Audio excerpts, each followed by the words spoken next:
오늘 아침 일라디오. 오늘 오후부터 많은 눈이 올 거라고 합니다. 농어촌에서 작업 준비하는 분들은 미리미리 대비하셔야겠습니다. 날씨라는 게 농사 또 어업 종사자들께 아주 민감한 부분인데요. 평소에 즐겨 먹는 식품 판매에도 영향을 준다고 합니다. 비가 내리는 날은 샌드위치보단 피자빵이 잘 팔리고요. 김밥 중에서도 채소김밥보다 치즈김밥 매출이 높다고 하네요. 그래서 김밥 판매 준비할 때 재료의 양도 효율적으로 선택을 하고 궂은 날씨의 빵집에선 피자빵을 좀 더 앞쪽에 진열한다고 하네요.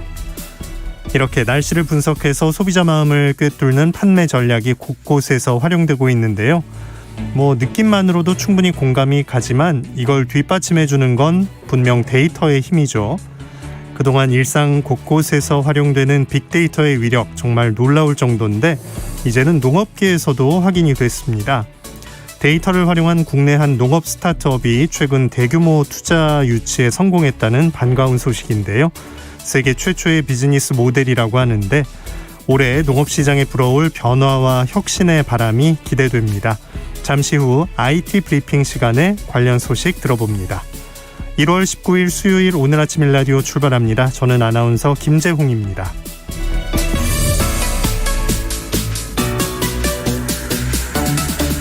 오늘 아침 일라디오 생방송으로 여러분과 함께합니다. 방송 들으시면서 단문 50원, 장문 100원 드는 유료 문자 샵 9730으로 참여하실 수 있고요. 유튜브에서 KBS 일라디오 공식 채널 검색해서 들어오시면 채팅 창도 마련돼 있습니다. 오늘도 퀴즈로 시작합니다. 새농퀴 퀴즈 정답 맞춰주신 분들 가운데 20분께 선물 드릴 텐데요. 농촌진흥청에서 제공하는 웰빙 혼합 잡곡 세트, 모바일 커피 쿠폰 등 풍성한 선물 준비하고 있습니다. 자, 그러면 이번 주 새농퀴 세 번째 힌트 지금 나갑니다.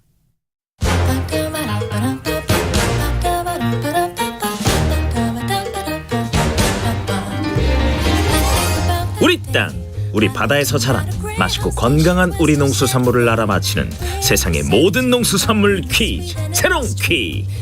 안녕하세요. 퀴즈 내는 성우 송기원입니다. 이번 주 새농퀴 정답인 이것 좋아하는 분들 많으시죠? 꼭지를 손으로 잡고 빨간 과육을 입안에 쏙 넣고 앙 깨물면 과즙이 주르르 흐르죠. 정말 새콤달콤. 아직 창밖은 찬바람 부는 한겨울이지만 입안은 이미 꽃 피고 새우는 봄의 향기로 가득 차게 되죠. Let me take you down, 'cause I'm going to strawberry fields. Nothing is real, nothing to get hung about. Strawberry fields forever. Strawberry fields forever. Strawberry fields forever. 영국의 록밴드 비틀즈의 노래인데요. 이 노래에 나오는 스트로베리 필드는 존 레논이 어릴 적 살던 동네에 있는 아동 보육원의 이름이죠. 이 정원에서 놀던 기억에서 영감을 얻어 노래를 지었습니다. 이 노래에 등장하는 이것, 꼭지만 떼어내면 바로 통째로 먹을 수 있고요. 국내에서는 논산, 고령, 하동, 산청, 담양 등에서 많이 재배되는 맛있는 붉은 과일, 이것은 무엇일까요?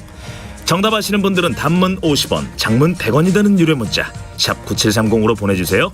20분께 행운의 선물 드리겠습니다. 유익한 정보와 살아있는 이야기가 있습니다. KBS 오늘 아침 일라디오. 해외 농업 소식 조윤주 외신캐스터와 함께합니다. 안녕하십니까? 네, 안녕하세요. 네, 동아시아 지역이 광화학 스모그 때문에 농작물 피해를 입고 있다고 하는데 광화학 스모그가 어떤 건가요? 네, 이 광화학 스모그의 주요 물질 중에 오존이라는 것이 있는데요. 이 오존이 늘어나면서 동아시아 지역에 작황 손실이 발생하고 있다는 내용입니다. 성층권의 오존은 유해한 자외선을 차단하는 역할을 하는데 지표면에 가까운 대륙권의 오존은 자동차에서 배출되는 질소 산화물, 탄소수, 탄화수 이런 것들과 이제 같이 자외선과 함께 화학반을 일으키면서 2차 오염물질을 발생시키고요. 이게 인체에도 나쁘긴 한데 문제는 이 작물의 생장에도 영향을 줘서 결국 수확량을 감소시키게 됩니다. 중국 난징 정보공학대학교 펑자오중 교수가 이끌어온 연구팀이 밀, 쌀, 옥수수 등의 재배 실험과 오존자를 이용해서 이 오존이 한국과 중국, 일본 등의 작황에 어떤 영향을 미치는지 그 분석한 결과를 발표한 겁니다. 네. 가끔 뭐 오존주의보 내려지면 뭐 눈 좀 따갑고 이럴 때가 있는데 네네. 맞습니다. 작물에도 이게 피해를 미치네요. 피해 규모는 네. 그럼 현재 어느 정도인가요? 네, 그래서 연구팀이 오존 농도를 달리해서 실내외에서 밀, 쌀, 옥수수 이렇게 공통 품종을 실험 재배한 다음에 수확량을 토대로 해서 오존 노출별로 작황이 어떻게 달라지는지 이걸 만들었고요. 그리고 3,000개 지역의 오존 측정 자료를 종합해서 분석을 해봤습니다. 그리고 이와 함께 오존의 생장 방해 효과를 찾아내는 화학철의 재배를 통해서 모델의 정확성도 좀 더 검증을 한 건데요. 그랬더니 밀의 경우에는 중국이 약 33%, 한국이 약 28%, 일본이 약 16% 작황 손실을 본 것으로 분석이 됐습니다. 그리고 쌀은 중국이 23%, 한국이 약 10.7%, 일본이 약 5% 순으로 작황 손실이 발생했고요. 옥수수 작황은 중국이 8.6%, 한국이 4.7%, 물론 뭐 약간 낮긴 합니다만 작황에 영향이 있는 것으로 파악이 됐습니다. 네. 연구팀은 오존으로 인한 작황 손실로 밀이 220억 달러, 쌀이 330억 달러, 옥수수 78억 달러 등으로 총 630억 달러의 피해가 발생한다고 추산했는데요. 우리 돈으로 환산하면은 무려 76조 원이나 됩니다. 결국 인류의 식량 안보 위협을 하는 이 오존 위협에 피하기위해서 여러 가지 좀 엄격한 오염물질 통제가 필요하다 이렇게 강조했습니다. 연구팀은 동아시아가 세계 쌀의 90%, 밀의 44%를 공급하고 있는 지역이라는 점을 고려했었을 때 대륙권의 오존은 광화학 스모그를 유발하는 대표 물질 넘어서서 식량 안보를 위협하는 물질이다 이렇게 정했습니다. 이 논문의 공동 1저자인 도쿄대학교 고바야시 가지코 교수는요. 오존으로 인해서 연간 손실액이 630억 달러에 달하는 연구 결과가 나왔기 때문에 이게 좀 자극제가 됐으면 좋겠다라고 말했습니다. 그러면서 이 대기오염 통제로 오존 수치를 낮춘 북미, 유럽의 성공 사례를 보면서 아시아도 그런 부분을 좀 참고할 필요가 있다고 강조했습니다. 네.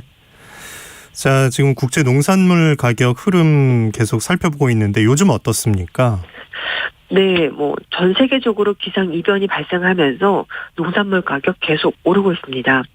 대두 옥수수 주산지 남미 대륙은요, 가뭄 홍수가 같이 발생하면서 큰 피해가 있었고, 특히 세계 최대 대두 생산국인 브라질의 북동부 지역, 남동부 지역은 홍수 때문에 큰 피해가 발생했습니다만, 남부 파라주에서는요, 장기간 가뭄이 계속되면서 우리 돈으로 10조 원대 피해가 발생했습니다. 네.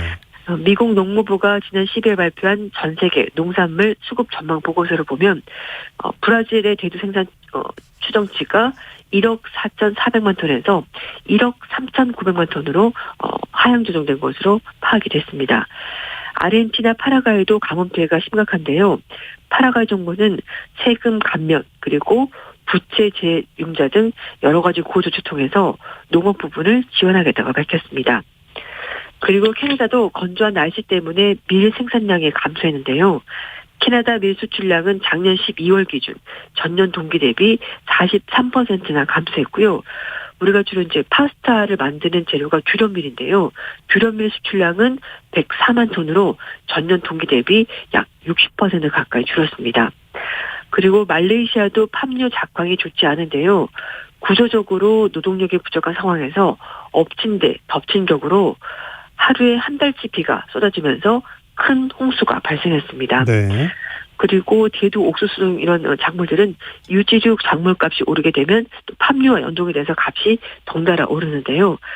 미국의 시장조사 업체인 CRM 아그리는 말레이시아 원유, 야자유 가격 상승이 세계적인 그 시장 흐름이라면서 사상 최저 수준의 수출, 기말 재고와 그리고 바이오 디젤 증가 때문에 유체유 값이 상당히 많이 올랐다라고 설명했습니다. 네. 상황이 이래도 어떻게든 헤쳐나가야죠. 노르웨이의 한 회사는 탄소 배출을 획기적으로 줄여서 비료를 만드는 기술을 개발해냈다고요? 네, 맞습니다. 노르웨이 비료업체인 야라와 그리고 스웨덴 농업협동조합인 란트메넨이 화석연료 의존도를 대폭 줄인 새로운 질소 비료를 내년에 출시한다고 합니다. 질소 비료는 재생에너지로 만든 암모니아를 사용해서 생산될 예정이고요. 완제품 기존의 질소 비료보다 탄소 발자국을 80에서 90%가량 감축할 수 있다고 합니다. 질소 비료 핵심 성분인 암모니아는 지금까지 화석연료인 천연가스로부터 생산했습니다. 연구진에 따르면 나머지 구성 요소인 칼륨과 인 역시 탄소를 일부 배출하긴 하지만 조만간 제거할 수 있다고 하는데요. 란트메넨은 새 질소 비료를 사용하면 농산물 재배가 기후에 미친 영향을 20%포인트나 줄일 수 있다라고 설명했습니다. 그리고 비료업체 야라는 현재 노르웨이 남부에 있는 포르스쿠른에서 24메가와트 규모로 전해주 농장을 짓고 있고요. 그리고 완공될 경우에 연간 암모니아 2만 5천 톤을 생산한다고 합니다. 야라의 관계자는 시장을 대상으로 한 그 상업화 가능성을 제시했는데요. 유럽의 전기, 가스 가격 변동성이 높다는 점을 지적하면서 이 회사 제품이 다른 회사 제품보다 훨씬 더 가격 경쟁력을 갖추고 있다라고 강조했습니다. 네. 아일랜드 정부에선 농가들을 대상으로 탄소 중립 영농법을 교육하고 있다고요? 네, 맞습니다. 농민들이 탄소 배출을 줄이고 싶어도 적절한 방법을 찾지 못한 사례가 있다고 판단해서 정부가 농민들에게 이렇게 컨설팅을 해준다고 합니다. 아일랜드 정부는 2021년 10월 달에 기후변화 자문위원회를 만들어서 청년 농의 의견을 적극적으로 반영해서 이런 대책을 만든 거라고 하는데요. 당시 아일랜드의 대표적인 청년 농업연합인 마크라나 파르마의 그 농업계를 이 탄소 배출의 원인으로 지목을 한 것이 아니라 기후변화에 대응할 수 있는 방법을 찾으면서 조금 더 적극적인 안내를 요청을 한 겁니다. 컨설팅은 5년 단위로 진행이 된다고 하는데요. 첫 5년은 연 4.8%, 그 다음은 8.3%, 그 다음 5년은 3.5%씩 탄소 배출을 줄여갈 수 있도록 농가별로 적절한 영농법을 맞춤형으로 제공한다고 합니다. 농가별로 적정량의 경험법 그리고 시비량을 정밀하게 안내해서 탄소 배출을 최대한 줄이는 것이 목표라고 하는데요. 아일랜드 기후소통 장관부는 이번 정책 시행으로 농업계 그리고 환경계가 서로 하나의 목표를 해서 가는 것이고 또 농민처럼 공익 기능을 담당하는 사회 구성원들의 역할이 얼마나 중요한지 깨닫게 되는 좋은 기회가 될 것이라고 정책의 취지를 설명했습니다. 네, 큰 책임감을 가지고 이제 영농도 하는 네. 자부심을 가지면서 좀 해야겠습니다. 자, 요즘 동물복지라는 말이 낯설지가 않은데 독일에서는 수컷 병아리, 수평아리의 살처분을 금지하기로 했군요. 네, 그렇습니다. 왜 마트에 가서 보시더라도 동물 복지를 잘 지킨 계란이 그렇지 않은 계란보다 훨씬 더 비싸게 팔리는데요. 네. 독일 농업부 장관은 수평아리 이 살처분 금지를 2022년부터 본격적으로 진행을 해서 동물 복지에 큰 발걸음을 내디뎠다 이렇게 평가했습니다. 이 수컷은 생산 능력이 없기 때문에 병아리 때 감배를 거쳐서 살처분하는 것이 보통입니다.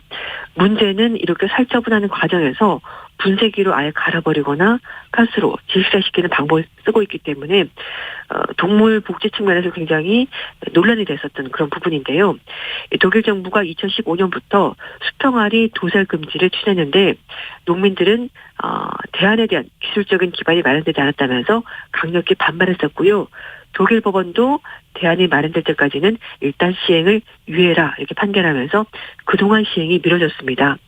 하지만 독일 정부가 최근에 부화 이전에 성별을 알 수 있는 방법을 찾아내면서 수평아리 살처분 금지 정책에 힘이 실리게 된 겁니다. 정부가 개발한 방법은 레이저를 이용해서 수정란에 작은 구멍을 뚫고 체액을 추출해서 여성 호르몬 여부를 검사하는 방식으로 암컷인지 수컷인지 미리 알아내는 방법입니다. 독일 농업부 관계자는 수평아리 도살을 막기 위해서 수정란 상태에서 성감별법을 개발했는데 수백 유로를 투자했는데 궁극적으로는 독일의 동물 복지 그리고 경제 이익이 될 것이라면서 다른 나라들도 이걸 보고 좀 참고를 했으면 좋겠다라고 밝혔습니다. 하지만 가금 농가들은 여전히 반대의 목소리를 내고 있는데요. 독일 가금류 농가협회는 수평알의 살처분을 금지하는 것은 농가 입장에서는 당연히 불이익이라면서 수평알의 도살이 없어져야 할 관습이 맞긴 하지만 그러나 법으로 못 박는 것이 최선인지는 잘 모르겠다면서 아쉬움을 토로했습니다. 네. 스위스는 수평알이를 분쇄기에 넣어서 도살하는 방법을 법으로 금지하되 가스로 제식시키는 방법은 아직까지 허용을 하고 있고요. 유럽연합은 부화한지 72시간 내 수평알이를 도살하는 것을 법적으로 허용을 하고 있습니다. 네. 해외 농업 소식 조윤주 애신 캐스터와 함께했습니다. 고맙습니다. 네, 감사합니다.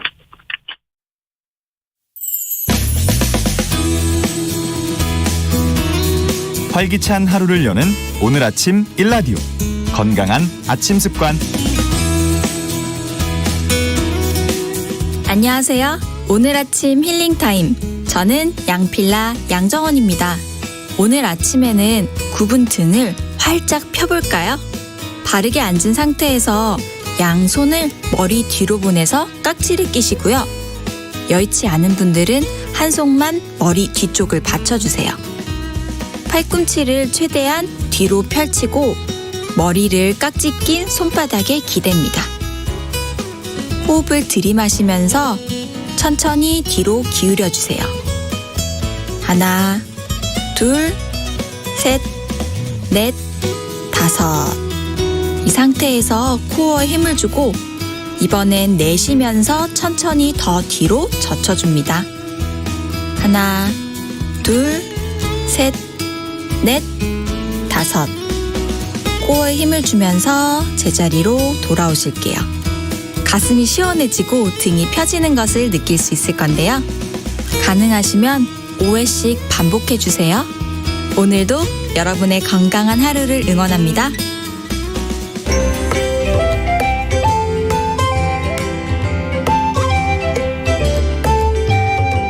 상쾌한 하루의 시작.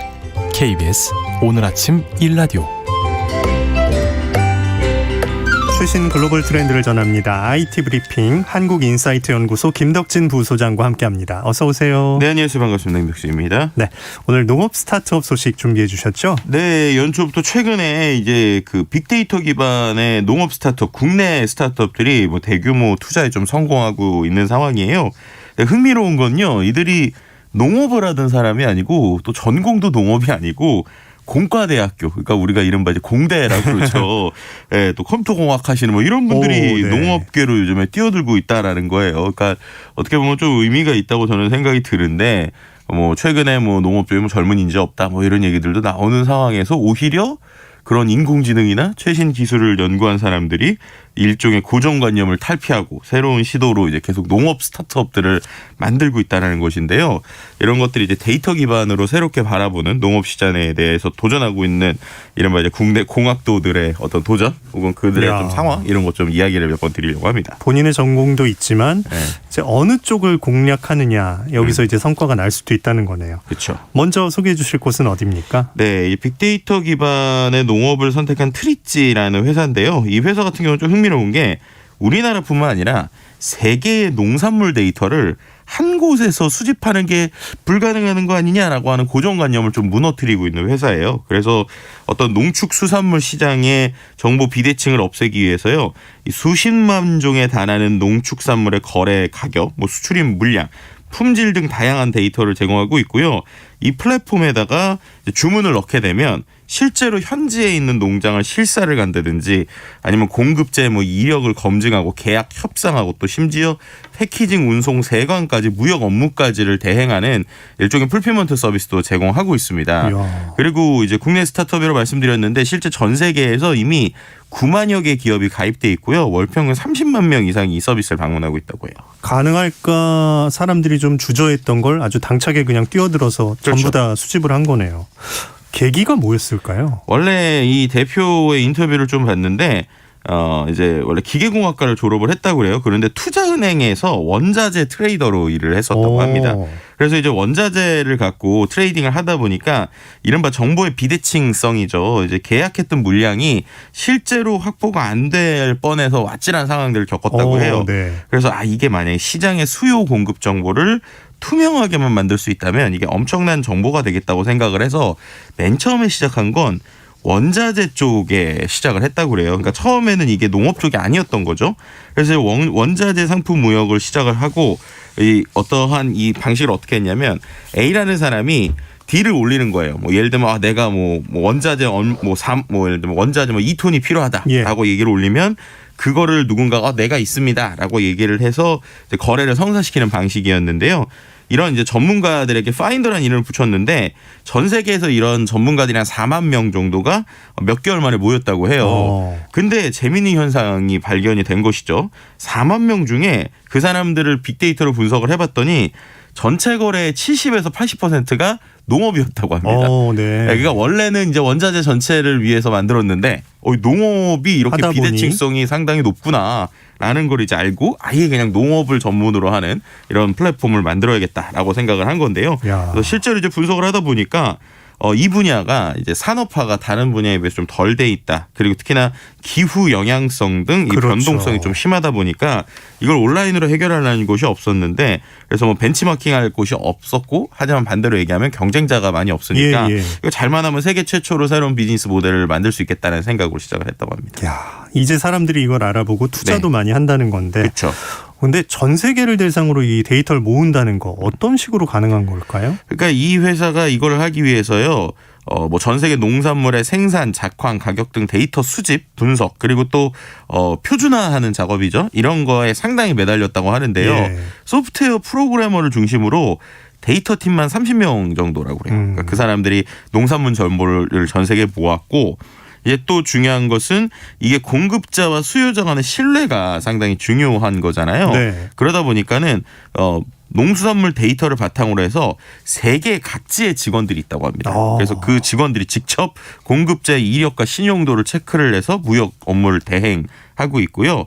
이렇게 되는 이유가 이제 아무래도 이제 중간에 사고가 나면 안 되기 때문인데요. 그래서 이제 사람이 중간에서 책임지고 문제가 그러니까 결국에는 데이터만으로 되는 것이 아니라 데이터와 함께 현지 전문가들이 직접 뭐 도매 시장을 발로 뛰면서 데이터를 수집하고 이제 거기에다 이거를 인공지능을 통해서 합치는 뭐 이런 기술이 좀 들어간다고 생각하시면 될 것 같고요. 당연히 거래량이 많아질수록 데이터의 양과 질이 업그레이드 되다 보니까 실제로 지금 이 플랫폼 안에서 뭐 토마토, 감자, 고등어 등 원하는 품목을 검색을 하게 되면 그 검색량에 따라서 실제 지역별 뭐 도매 시장의 가격 추이라든지 아니면 수출입 규모, 뭐 최대 수출국 시장 점유율 등까지 확인을 할 수 있다고 하고요. 이런 데이터가 있다 보니까 뭐 품목별로 심층 리포트도 제공하고 있다고 합니다. 사람이 가 있다는 곳곳에 있다는 게 신뢰가 생기네요. 문제가 생겨도 해결이 되고. 그렇죠.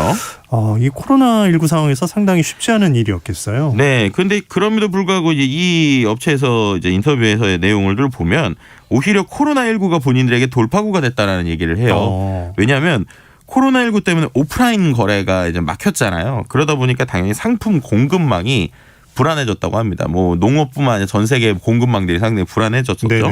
그러다 보니까 오히려 이 플랫폼을 찾는 수요가 늘어났다고 해요. 그래서 상당히 이제 빠르게 성장을 했고요. 특히나 글로벌 인재들, 그러니까 해외에 있는 사람들도 요즘에 SNS 이제 전문 플랫폼들이 있는데 인재 채용 플랫폼들을 활용을 하면 현지 전문가를 예전보다 빨리 찾을 수 있게 되니까 오히려 온라인을 통한 어떤 글로벌 브랜딩도 상당히 수월해져서 오히려 해외 사업의 장벽이 굉장히 낮아졌다고 합니다. 현재 전문가를 손쉽게 채용을 한 거군요. 그렇죠. 이런 플랫폼을 한국 스타트업이 만들었다는 사실 참 뿌듯한데 그동안 이런 시도가 없었다는 것도 참 그걸 파고든 것도 신기한 일이고요. 그렇죠. 왜냐하면 실제로 만드는 과정에서 이게 뭐 블루오션이라고 생각한 만큼 정말 어려웠다고 해요. 된 거니까 지금 잘 된 거지. 네, 이 정도까지 나누는데 한 5년 정도의 시간이 걸렸고 돈과 시간이 상당히 많이 투입이 됐는데 뭐 예를 들면은 이 회사 같은 경우에는 2016년에 시작할 때부터 이미 30억 투자를 받았고 그다음에 158억, 137억 또 최근에는 693억 거의 700억 이상의 또 투자를 받았습니다. 네. 근데 반대로 얘기하면 그만큼 돈과 시간이 많이 투자됐다라는 거고요. 근데 그렇게 5년 이상의 시간이 걸려서 지금 가입자가 전문가들 중심인데 한 3만여 명 이상까지 이제 증가하다 보니까 네. 결국 이른바 락인이라고 그러죠. 이게 이제 딱 잠가 놓는 거예요. 그러니까 다른 플랫폼으로 못 가게 하는 형태가 나오고 있고요. 그렇게 되다 보니까 특히 규모가 큰 어떤 전 세계적으로 거래를 많이 하는 바이어들일수록 이 플랫폼에서 일종의 수혜를 더 얻고 있는 것이죠. 예. 왜냐하면 거래를 많이 할수록 당연히 가격 면에서 이득 볼 수 있고 아이템과 지역이 계속 늘어나니까 이게 제가 볼 때 마치 그 최근에 온라인에서 이커머스라고 하는 데서 이제 상품을 사고 파시는 분들이 있잖아요. 네. 근데 그런 분들이 예전에는 본인의 창고에서 물건을 팔았거든요. 근데 요즘에는 본인 창고 없이 그냥 온라인의 기록만으로 일종의 도도매 같은 것들이 상당히 많아지고 있어요. 비슷한 원리라고 저는 생각이 들어요. 그래서 네네. 농업에 대한 것들을 자기가 가지지 않고도 중간에 움직일 수 있는데 전 세계에 있는 데이터가 깨끗하게 완벽하게 정리되어 있는 데이터다 보니까 당연히 어떠한 비용이나 수익을 창출할 수 있게 자기의 투자를 많이 하는 사람일수록 이 플랫폼에서 조금 더 지금 좋은 성과를 얻고 있다. 뭐 이렇게 설명을 드릴 수 있을 것 같습니다. 예. 앞으로도 발전할 가능성이 더 무궁무진해 보이는데요. 네, 맞습니다. 뭐 결국에는 이들이 생각하는 방식은 이건 것 같아요. 이게 뭐 누군가의 한 명의 이득을 위해서가 아니라 무역이라는 것의 본질이 결국엔 네네. 각 경제 주체들의 효용 가치를 높이는 거라는 거죠. 그러니까는 상품을 공급하는 농가들도 소득이 늘어나야 되고 상품을 이제 소비하는 소비자들도 선택폭이 확장이 돼야 되고요. 그러니까 이런 플랫폼이 고도화될수록 조금 더 윤리적이고 투명한 거래. 그러니까는 우리가 어떤 농산물 거래에서 있는 어떤 문제들을 해결할 수 있지 않을까라는 기대감을 가지고 있는 것이고요. 또 상품이 어디에서 생산되는 물류 과정을 통해서 소비자들에게 전달하는지 확인이 되다 보니까 이런 부분에 있어서 조금 더 믿고 먹을 수 있는 뭐 이런 농산물이 되지 않을까라는 생각을 하고 있는데 이게 그럴 수밖에 없는 게 글로벌 농축수산물 무역 거래가 3,000조 원 시장이에요. 그러니까 이 시장에서 어떻게 보면은 시장의 선구자로서 이제 어떠한 경험들을 만들어가고 있는 좀 의미 있는 기업이라고 볼 수 있을 것 같습니다. 네. 앞으로 어떤 식으로 커나갈지 진짜 주목됩니다. 트리치. 또 다른 그 공학도의 기업들 어떤 게 있나요? 네, 뭐 살짝 오늘은 이제 시간상 맛보기로 좀 소개를 드려야 될 것 같은데 그린랩스라는 또 기업이 있어요. 여기는 디지털 농업 플랫폼 운영하는 회사고요. 여기도 핵심은 데이터입니다. 그러니까 농민이 자신의 재배 작물이나 관심 작물을 등록만 해놓으면 그에 필요한 모든 정보, 데이터가 맞춤형으로 제공이 되고요. 여기에다가 해당 작물의 현재 시세, 병해충, 판로, 정부 보조금 등 모든 정보가 포함돼서 나오게 되는데요. 네. 이 기업에 대한 이야기 또 다른 국내 공학 기반 농업 스타트업은 다음에 또 기회 될 때 말씀드리도록 하겠습니다. 알겠습니다. 최신 글로벌 트렌드를 알아보는 IT 브리핑 한국인사이트 연구소 김덕진 부소장과 이야기 나눴습니다. 고맙습니다. 네, 감사합니다. 자, KBS 라디오 모바일 앱인 콩이 업그레이드 됐습니다. 자, 이번 버전은 그 보기 편하게 좀 만들어졌고요. 다크 모드라는 테마를 지원해서 밤에 볼 때 눈의 피로감을 좀 줄여준다고 합니다. 자주 쓰는 메뉴, 다시 듣기나 마이 메뉴 같은 것들의 접근을 더 편하게 만들기 위해서 하단 쪽에 바를 새로 만들어 놨고요. 즐겨 찾는 채널이나 다시 듣기 저장, 알림 예약, 취침 예약 설정이 가능합니다. 아울러서 KBS 라디오 명품관 메뉴가 새로 생겼습니다.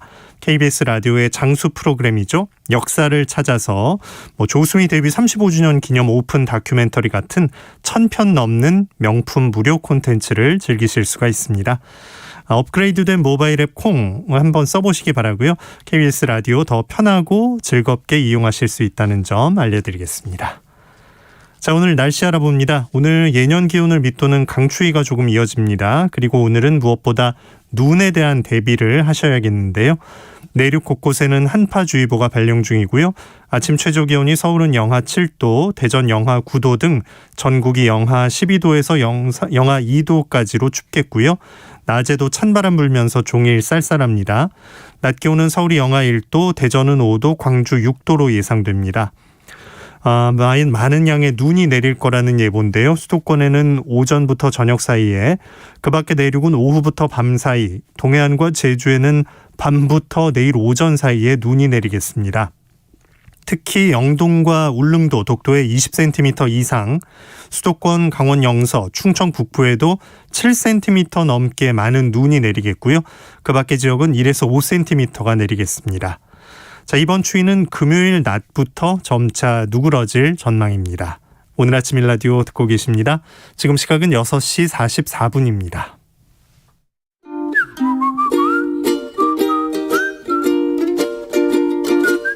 오늘 아침 일라디오 김재용 아나운서의 진행으로 듣고 계십니다.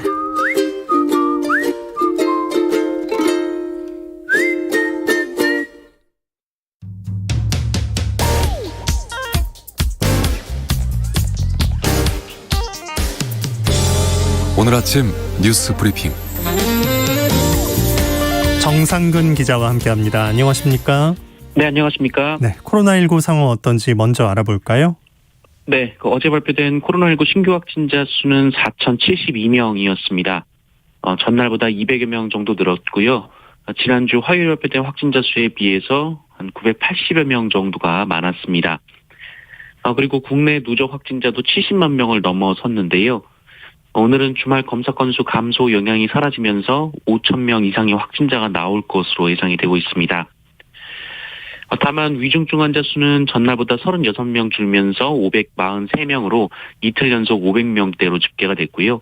이 중증 환자 병상 가동률도 20%대까지 떨어졌습니다. 사망자는 45명으로 집계가 됐습니다.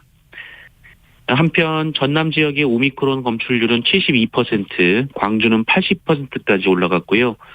전북 지역까지 포함하면 호남 지역의 검출률이 59%로 오미크론이 델타를 밀어내고 이미 우세종이 됐습니다.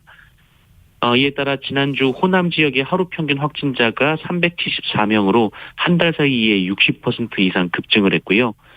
또 경북 37.1%, 강원 31.4% 등 다른 비수도권 지역의 오미크론 검출률도 빠르게 상승하고 있습니다. 수도권의 오미크론 검출률은 19.6%로 비수도권에 비해서 낮은 편입니다만 곧 수도권도 오미크론이 우세종이 될 것으로 보이고요. 이 전파력이 훨씬 강한 오미크론의 특성상 확진자는 점점 늘어날 것으로 예상이 되고 있습니다. 네. 자, 코로나19 때문에 많이 힘들어하는 청소년들을 대상으로 의료비가 지원된다고요? 네, 정부가 백신을 맞고 나서 중증 이상 반응으로 치료를 받은 청소년들에게 다음 달부터 최대 500만 원의 의료비를 지원하기로 했습니다. 지금까지 13세에서 18세의 백신 이상 반응 의심 사례는 모두 11,000여 건인데요. 이 중에 중대한 이상 반응 신고는 2.6%인 289건입니다. 하지만 백신과의 연관성이 명확하지 않을 경우 보상을 받지 못했었습니다. 하지만 다음 달부터 증상 유형에 관계없이 본인 부담금 기준으로 30만 원 이상의 의료비를 지출한 청소년은 최대 500만 원까지 지원을 받게 됩니다. 이 중위소득 50% 이하의 이 교육급여 대상자는 최대 1,000만 원까지 지원받을 수 있습니다. 접종 후 90일 이내에 한국교육환경보호원에 신청해야 하는데요. 지난해 백신을 접종한 고3 학생과 학교 밖 청소년도 신청이 가능합니다. 네. 자, 대선 후보들이 TV 토론회를 하기로 했죠. 네, 이 3월 9일 치러지는 대통령 선거가 이제 50일도 안 남았는데요. 어제 오전 민주당은 민주당 이재명 후보 그리고 국민의힘 윤석열 후보가 양자 TV 토론을 하기로 했다면서 다음 주 목요일인 27일 밤 10시부터 12시까지 120분간 진행한다라고 발표했습니다. 이 양자 TV 토론 합의에 개최 요청을 받은 지상파 3사가 이날을 제안했기 때문인데요. 그런데 오후가 되면서 국민의힘은 그 날짜가 합의된 것이 아니라며 이날 대신 이 토론 날짜를 설 연휴 중인 31일로 바꾸고 방송 시간도 오후 6시부터 밤 10시 사이로 옮기자라고 역제안했습니다. 국민의힘은 방송사가 검토하는 토론회 진행자를 내부적으로 문제 삼고 있는 상황인데요. 양당은 오늘 실무협상단 간에 다시 만나기로 했습니다. 네. 한편 양당 간의 토론회 논의에 이 정의당은 방송사 앞에서 1인 시위를 벌였고요. 3자 토론을 주장하는 국민의당은 방송금지 가처분 신청을 검토하기로 했습니다. 이에 지상파 3사는 그 설 연휴 이후 심상정, 안철수 후보까지 참여하는 별도의 4자 토론을 후보들에게 제안한 것으로 전해졌습니다. 네. 자, 국민의힘이 무속인 논란 때문에 관련 조직을 해산했다고요?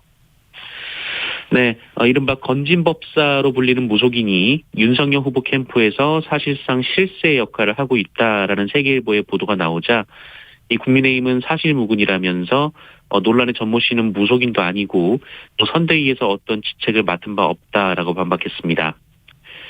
하지만 이후 전모 씨가 윤석열 후보에게 이 선대위 관계자들을 소개하는 영상이 나오고 전모 씨 가족도 선대위에서 일한 사실이 확인되자 이 국민의힘은 논란이 된 네트워크 본부를 해산하겠다라고 밝혔습니다. 권영세 선거대책본부장은 네트워크 본부를 둘러싸고 불필요한 오해가 확산되는 점에서 단호하게 차단한다는 의미가 있다라고 설명했습니다. 그러면서도 국민의힘은 이 전모 씨가 선대위 활동에 관여한 것은 전혀 없다라면서 근거 없는 소문에 선대본부 활동이 제약받을 수 있어서 극단적인 조치를 취한 것이다라고 해명했습니다. 민주당은 선대본부 내에 무속인의 개입이 입증된 것이라면서 이 전 씨의 정확한 위상을 밝히라라고 몰아붙였고요. 이재명 후보도 국가정책도 무속인들의 비과학적 판단에 의지할 가능성이 없지 않겠다는 걱정이 든다라고 비판했습니다. 그러자 이번엔 국민의힘이 이재명 후보는 물론 이 지난 대선 당시 문재인 후보도 무속인에게 선대위 임명장을 발급했다면서 이 대선을 저급하게 몰아가지 말라라고 반박했습니다. 네. 자, 어제 국회에선 이재명 민주당 후보 욕설 녹취록이 공개되기도 했죠? 네, 국민의힘 이재명 국민검증 특위 소속의 장영하 변호사는 어제 국회에서 기자회견을 열고 3시간 정도 분량의 이재명 후보 육성 녹음 파일을 공개했습니다. 이 파일에는 이재명 후보가 전화로 형 이재선 씨 그리고 형수에게 욕설하는 내용 그리고 이재선 씨에게 정신병원 입원을 압박하는 듯한 음성도 담겼습니다. 하지만 국민의힘 선거대책본부는 이 기자회견은 장영하 변호사의 개인 기자회견이다라고 선을 그었습니다. 이재명 후보는 이와 관련해서 이 형과 형수가 노모에게 폭언을 해 이를 대응하는 과정에서 거친 말이 나갔다라면서 다 말씀드리기 어려운 사정이 있지만 이 공인으로서 무리를 일으킨 점에 다시 한번 깊이 사과드린다라고 말했습니다. 하지만 민주당은 녹취를 공개한 장영하 변호사를 후보자 비방죄로 고발했습니다. 네. 자, 광주 아파트 붕괴 사고 현장 부실 공사 정황이 계속 나오고 있어요. 네, MBC는 1년 넘게 공사에 참여했고 또 사고 당일에도 현장에 있었던 한 핵심 관계자의 발언을 인용해 이 콘크리트 타설이 너무 급하게 진행이 됐고 또 임시 기둥도 서둘러 철거가 되는 등 공사가 비정상적으로 빨리 진행됐다라고 보도했습니다. 지난해 1월에 1층 공사가 진행이 됐는데 채 1년도 안 돼서 무려 39층까지 건물이 올라갔다라는 건데요. 현장 근처 주민들과의 약속에 따라 공사가 오전 10시부터 오후 4시까지만 가능하다 보니 한꺼번에 많은 양의 콘크리트를 타설할 수 있는 특수 장비도 동원이 됐다라고 합니다. 네. 또 JTBC는 내부 직원들의 증언을 인용해서 이 현대산업개발의 품질관리 부실과 이 불법 하도급이 이루어진 정황을 보도했습니다. 현장의 직원들은 꼬리에 꼬리를 물은 하청 과정에서 공사비 후려치기가 있었고 이로 인해 공사가 날림으로 이루어졌다라고 지적했습니다. 이 공사비가 모자라다 보니 콘크리트를 만들 때 시멘트를 줄이는 대신 모래를 늘렸다라고 하고요. 또 공사 기간을 앞당기기 위해 콘크리트가 덜 말랐는데도 다음 단계 공사로 넘어가는 일도 많았다라는 증언도 나왔습니다. 한편 수색 작업이 이루어지고 있는 현장에서는 이 건물 상층부의 흔들림이 갈수록 심해지고 있는 것으로 알려졌습니다. 이 현대산업개발이 광주시에 제출한 보고서에 따르면 건물이 미세하게 기울어지고 있는 상황인데요. 이 크레인 해체가 끝나야 건물 외벽에 대한 보강 작업을 진행할 수 있는데 이 노동자들도 위험도가 높아서 현장 투입을 꺼리고 있는 상황이라고 합니다. 네. 자, 북한군에 피격된 공무원 아들이 있는데 그 문재인 대통령이 위로 편지를 보냈던 걸 반납했다고요? 네, 지난 2020년 이 서해상에서 북한군에 피살된 공무원의 아들 이모 씨가 이 문재인 대통령으로부터 받은 이 편지를 반납을 했습니다. 이 씨는 문재인 대통령이 피살 당시의 진실을 밝혀내겠다라고 약속했지만 여태껏 지켜지지 않았고 오히려 유족들의 정보 공개 요구를 묵살하고 있다라고 주장했습니다. 공무원 이모 씨는 2020년 9월 연평도 해상 인근에서 실종됐고 다음날 북한군에 의해 피격돼 시신이 불태워진 바 있습니다. 이후 해경은 언론을 통해서 월북한 것으로 판단된다라는 취지의 조사 결과를 밝혔습니다. 유족들은 이 씨가 월북했다는 발표에 반발하면서 정보 공개를 요구했었는데요. 지난해 11월 서울행정법원은 1심에서 청와대 국가안보실에 이 피살 당시 보고 지시사항을 유족 측에 공개하라라는 판결을 내렸습니다만 청와대 측이 항소하면서 그 공개가 미뤄진 바 있습니다. 네. 자, 20대 남성이 초등학생을 강간해서 논란이 되고 있어요. 네. 강원도에 거주하는 초등학교 6학년 학생이 성인 스키 강사로부터 성폭행을 당하는 사건이 벌어졌습니다. 이 20대 스키 강사는 처음부터 피해자를 점 찍어서 의도적으로 접근한 것으로 알려졌고요. 스키용품점에서 아르바이트를 하고 있던 피해자의 동네 지인들을 이용해 이 피해자를 유인했습니다. 그리고 가해자는 피해자에게 성매매를 권유했으나 이 피해자가 이를 거절했는데요. 이후 성추행과 성폭행이 이어졌습니다. 피해자는 이튿날 이 친한 언니에게 범행 사실을 진술했고 경찰에 신고가 접수가 됐습니다. 경찰은 바로 가해자를 긴급 체포했습니다만 가해자는 피해자를 협박해서 이 성매매 사실을 인정하는 듯한 녹음 파일을 만들었고 또 피해자로 하여금 다음에 또 보자라는 내용의 문자 메시지를 보내게 하면서 범행을 부인했습니다. 하지만 동의 여부와 상관없이